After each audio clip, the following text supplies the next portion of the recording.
Vadodara bill વિસ્તારમાં આવેલા મકાનમાં પતિએ છૂટાછેડા બાદ રૂપિયા ન આપવા પડે તે માટે પત્નીની ગળું દબાવી ઠંડા કલેજે હત્યા કરી હતી.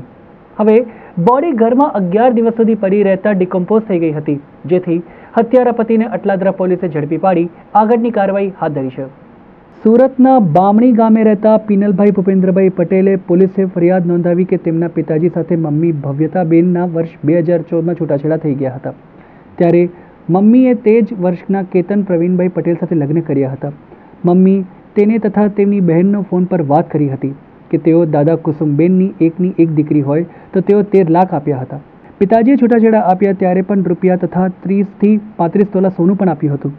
રૂપિયા તથા દાગીના માટે મમ્મી સાથે કેતન પટેલ વારંવાર ઝઘડા કરે છે તેમ રડતી રડતી કહેતી હતી. માર્યા બાદ જાનથી મારી નાખવાની ધમકી પણ આપવામાં આવી હતી, જેથી અલગ અલગ જગ્યા પર તેઓ રહેતા હતા. વર્ષ 2017માં તેઓ વડોદરા બિલ વિસ્તારમાં પરમ એવન્યુમાં રહેવા માટે આવ્યા હતા. ત્યારે તેમની મમ્મીને જાણવા મળ્યું હતું કે તેનો પતિ કામ ધંધો કરતો નથી અને રૂપિયાની માંગણી કરે છે અને જો રૂપિયા ના આપવામાં આવે તો જાનથી મારી નાખવાની ધમકી આપવામાં આવતી હતી. દરમિયાન 28મી મેના રોજ મમ્મીને ફોન પર તેમની સાથે તેમની બહેન સાથે વાત કરતા જોયું હતું. કેતન પટેલ છૂટાછેડા માટે ઝઘડો કરે છે અને તેમને મારી નાખવાની ધમકી આપે છે.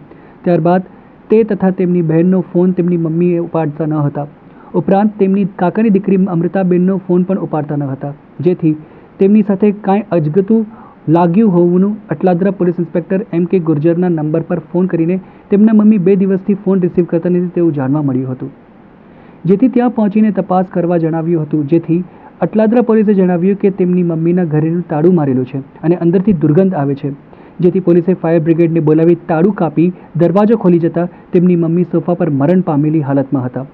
28મી મેના રોજ કેતન પટેલે છૂટાછેડા આપ્યા બાદ રૂપિયા આપવા ન પડે તે માટે મકાનમાં તેમની પત્નીનું ગળું દબાવી ઠંડા કલેજે હત્યા કરી દરવાજાના તાળું મારી ફરાર થઈ ગયો હતો. પોલીસે તેને નેપાળથી ઝડપી પાડ્યા બાદ રિમાન્ડની તજવીજ હાથ ધરી છે.